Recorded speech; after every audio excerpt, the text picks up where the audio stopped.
Good morning. Mackenzie Johnston with Cattle News Central, bringing you your March 25th cattle industry headlines.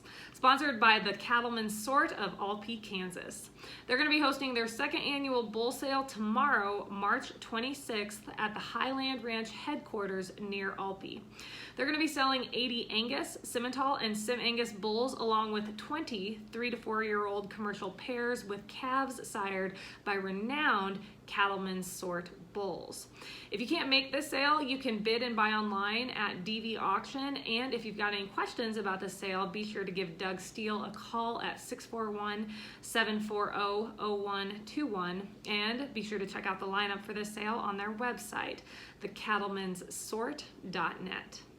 According to U.S. Cattlemen's Association and WNAX out of Yankton, South Dakota, yesterday, U.S. Senators Jon Tester, a Democrat from Montana, and Chuck Grassley, a Republican from Iowa, reintroduced their cattle competition legislation, also known as the 5014 bill.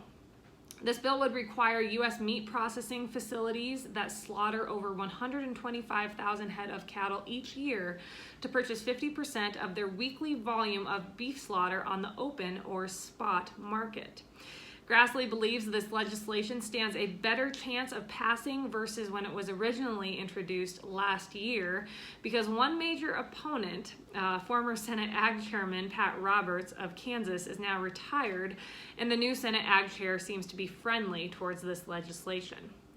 According to USCA President Brooke Miller, the 5014 legislation follows legislation already supported by USCA, the Cattle Market Transparency Act of 2021 that was introduced by Senator Fisher of Nebraska.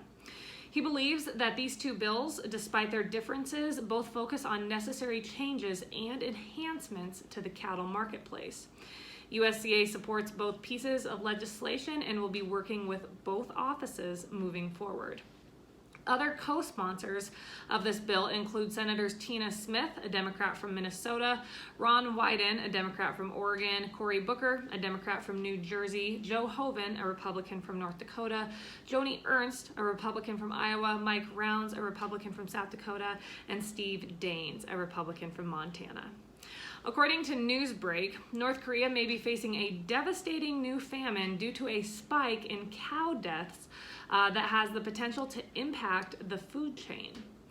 Feed has been short for cattle in North Korea since imports from neighboring China were halted back when the coronavirus first hit. Additionally, corn prices skyrocketed in the country by 135%. According to Benjamin Silberstein, an analyst with North Korea Economy Watch, this corn shortage indicates a deepening food shortage. The main cause of death for the cattle has been lack of feed through their harsh winter conditions. Cattle in North Korea are considered state property, so when workers have one die, they must face the wrath of the Kim regime. In fear of this wrath, farmers have now started stealing livestock from each other to make up for their short numbers. Stealing is also occurring because farmers need cattle for their upcoming farming season. When farmers are caught rustling cattle, they are faced with 1 year of hard labor under North Korean law. Farmers are so desperate to keep their cattle alive that some have even resorted to feeding them dog or cat meat. North Korea suffered an extremely significant famine between 1994 and 1998 when as many as 3.5 million people lost their lives. DRG News has reported that Zach Zenner, former running back standout at South Dakota State University who played for 3 NFL teams, will be endorsing the Build Your Base with Beef program. The program is a comprehensive sports nutrition program that utilizes beef as the premier protein.